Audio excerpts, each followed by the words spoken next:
నిన్న జరిగిన గౌతమ్ నిఖిల్ టాస్క్లో నిఖిల్ చాలా బాగా ఆడాడని చెప్పుకోవచ్చు.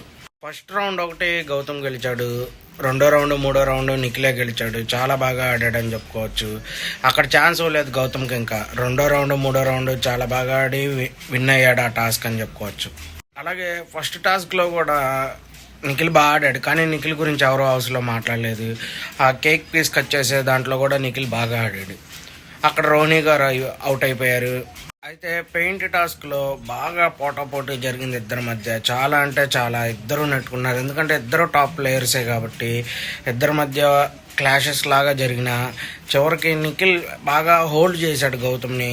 అక్కడ చాలా ప్లస్ అయింది నిఖిల్ అని చెప్పుకోవచ్చు. అలాగే పెయింట్ కూడా చాలా తక్కువ ఉంది రెండో రౌండ్లో మూడో రౌండ్లో. ఫస్ట్ రౌండ్లో గౌతమ్ గెలిచాడు. ప్రేరణ కరెక్ట్గానే చెప్పింది, ఫస్ట్ రౌండ్లో నిఖిలే అంది, కానీ తర్వాత మొత్తం క్లారిటీగా చూసిన తర్వాత గౌతమ్ గెలిచాడని చెప్పింది. రెండో రౌండ్ మూడో రౌండ్ మాత్రం నిఖిల్ గట్టిగా గెలిచాడు. అలాగే తను ఓటు అప్పీల్ చేసుకున్నాడు కూడా. చాలా బాగా ఉంది అని చెప్పుకోవచ్చు. మీలో ఎంతమందికి నిఖిల్ గేమ్ నచ్చిందో కామెంట్లో మెసేజ్ చేయండి. అలాగే మన ఛానల్ లైక్ చేయండి, షేర్ చేయండి, సబ్స్క్రైబ్ చేయండి. తప్పేమన్నా ఉంటే క్షమించండి. బాయ్.